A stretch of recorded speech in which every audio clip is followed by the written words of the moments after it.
ಈಗ ದಂಟಿನ ಸೊಪ್ಪು ಹಾಕಿ ಬೇಳೆ ಹಾಕ್ದಂಗೆ ಮಸೊಪ್ಪು ತೋರಿಸ್ತೀನಿ. ದಂಟಿನ ಸೊಪ್ಪು ಒಂದು ಸಣ್ಣ ಕಟ್ಟು ತೊಳೆದು ಹಚ್ಚಿಟ್ಕೊಂಡಿದ್ದೀನಿ. ಇದಕ್ಕೆ ಈರುಳ್ಳಿ, ಒಂದು ದಪ್ಪ ಈರುಳ್ಳಿ, ಒಂದು ಗಡ್ಡೆ ಬೆಳ್ಳುಳ್ಳಿ, ಧನಿಯಾ ಪುಡಿ, ಧನಿಯಾ ಅಂದರೆ ಹುರ್ಗಾಳ ಪುಡಿ ಸ್ವಲ್ಪ, ಅರಿಶಿನ, ಜೀರಿಗೆ, 2 ಕಾಳು ಮೆಂತ್ಯ, ಹುಣಸೆಹಣ್ಣು, 2 ಟೊಮೆಟೊ, ಒಂದು 3-4 ಹಸಿಮೆಣ್ಸಿನ್ಕಾಯಿ, ಬೇಕಾದರೆ ಒಂದು ಮೆಣ್ಸಿನ್ಕಾಯಿ ಹಾಕ್ಕೋಬೋದು, ಕೊಬ್ಬರಿ, ಇದಿಷ್ಟು. ಈಗ ಪಾತ್ರೆಗೆ ಎಣ್ಣೆ ಹಾಕಿ ಸ್ವಲ್ಪ ಸಾಸಿವೆ,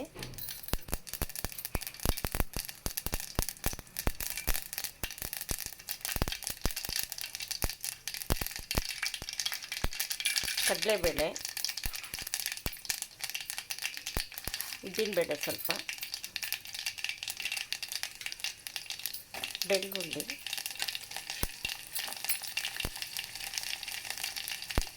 ಮೆಣಸಿನ್ಕಾಯಿ, ಈರುಳ್ಳಿ,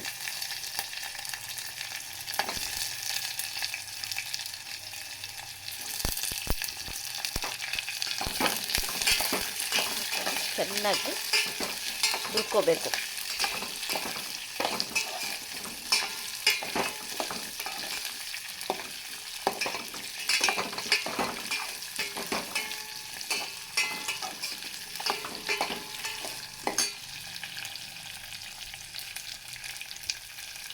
ಇದಕ್ಕೆ ಹಚ್ಚಿರೋ 2 ಟೊಮೆಟೊ,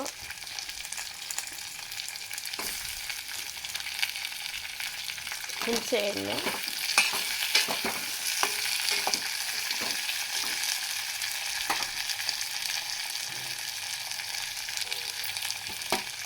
ಕೊಬ್ಬರಿ, ಜೀರಿಗೆ, ಧನಿಯಾ ಪುಡಿ ಎಲ್ಲ ಹಾಕ್ಕೋಬೇಕು.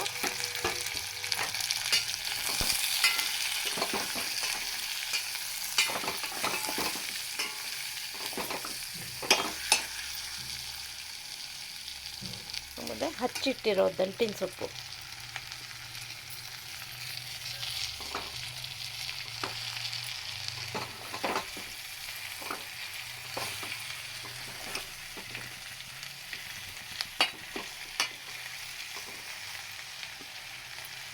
ಉಪ್ಪಿ ಹಾಕ್ಕೊಂಬಿಟ್ಟು ಉರಿಯಿರಿ. ದಂಟಿನ ಸೊಪ್ಪು ಹಾಕ್ಕೊಂಡು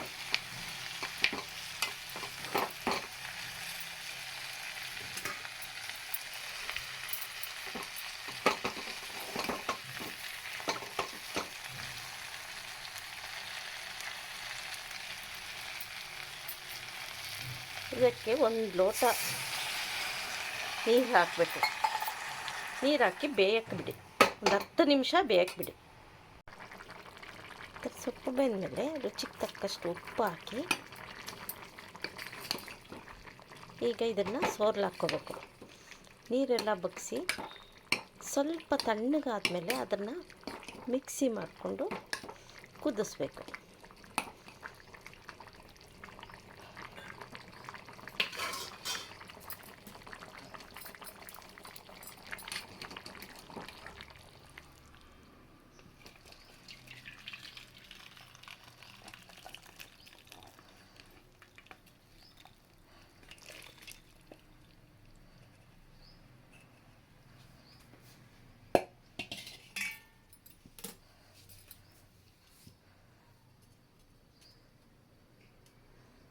ಇದು ಸ್ವಲ್ಪ ತಣ್ಣಗಾದ್ಮೇಲೆ ಮಿಕ್ಸಿಗೆ ಹಾಕಬೇಕು.